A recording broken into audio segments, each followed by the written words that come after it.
বড় চাকরিজীবী, বড় কর্তা, পাস হয় না, বিল পাস হয় না, ফাইল পাস হয় না, ফাইলটা নড়ে না, টাকা দিতে হবে অনেক টাকা।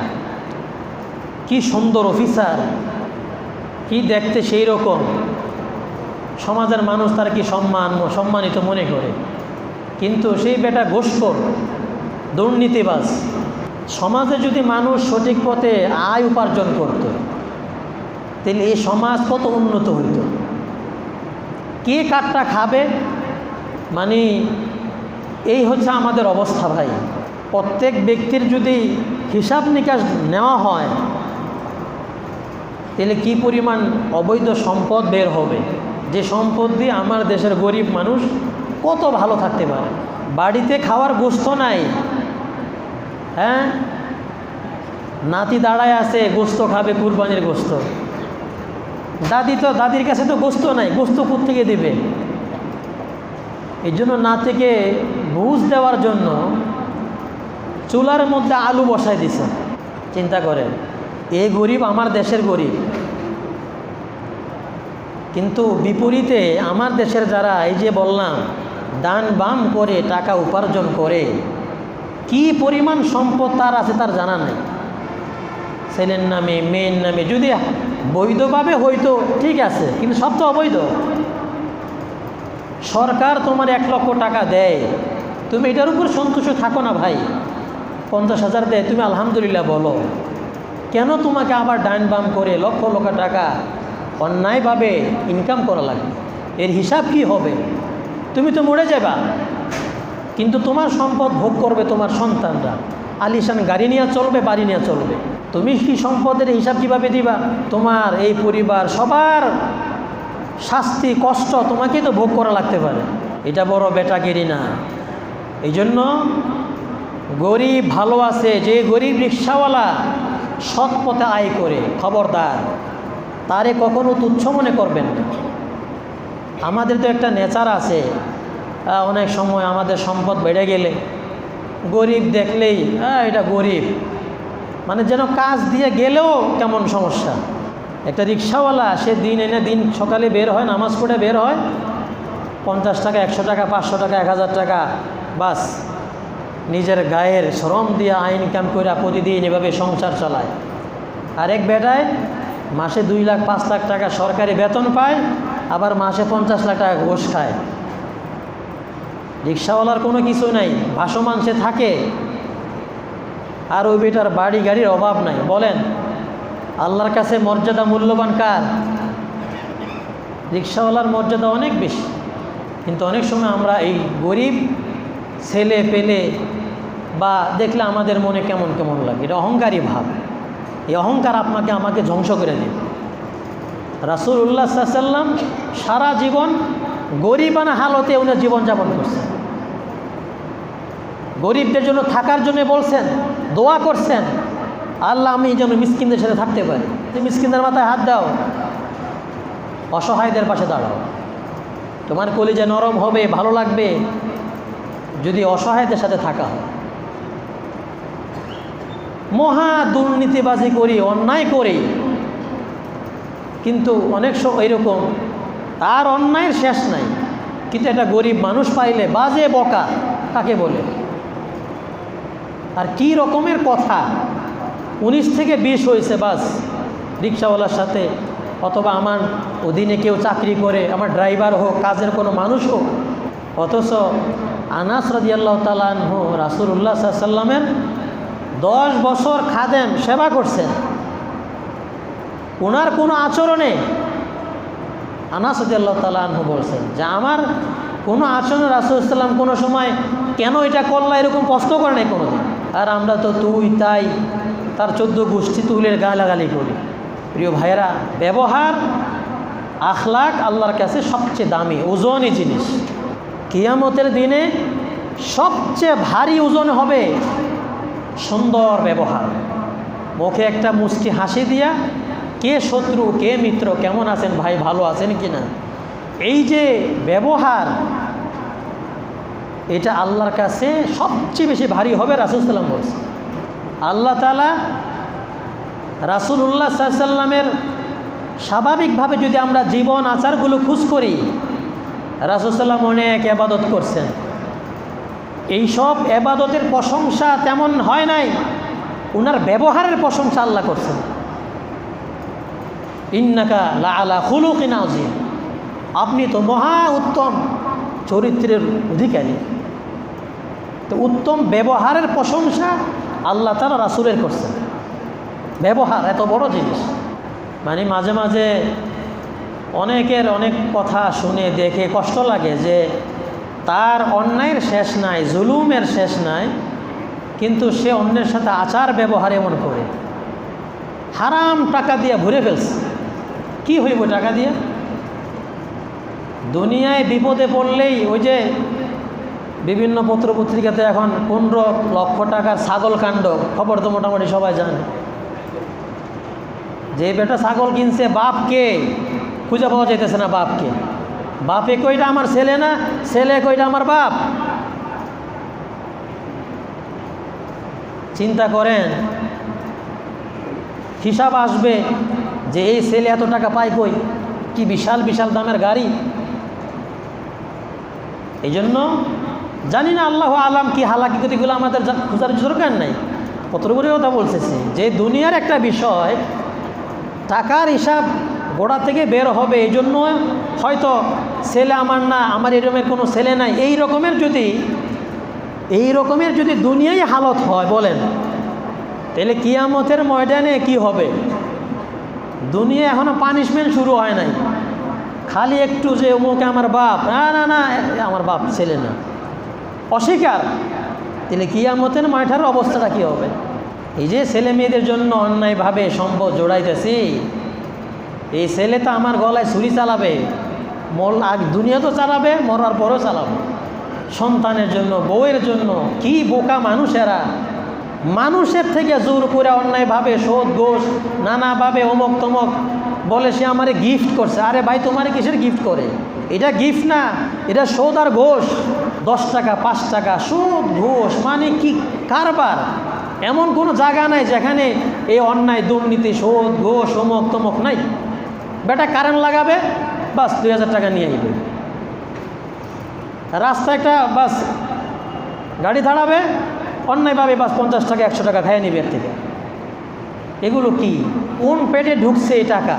প্রিয় ভাইয়েরা, প্রত্যেকের জান মাল, প্রত্যেকের জীবনের হিসাব আল্লাহর কাছে তার দেওয়া লাগে। কত দুর্নীতির খবর আমরা এখন সামনে পাইতেছি, যার যারটা হিসাব দিতে হবে আমাদের প্রত্যেকের। আল্লাহ বললেন, ওয়ালা ইয়াসআলু হামিমুন হামিমা, কোনো অন্তরঙ্গ বন্ধু আরেক বন্ধুর খবর নিবে না, জিজ্ঞাসা করবে না। ইউবাসসিরুনাহু, পরিবার আত্মীয় স্বজন সবাই সবাইকে দেখবে, চিনবে, সবাইকে সবাই চিনবে, দেখবে। ইয়াওয়াদ্দুল মুজরিমু লাউ ইয়াফতাদি মিন আযাবি ইয়াউমিইযিন বিবানি, অপরাধী কামনা করবে সন্তানকে জাহান্নামে দিয়া, মুক্তিপণ দিয়া সে যেন জাহান্নাম থেকে বাঁচতে পারে।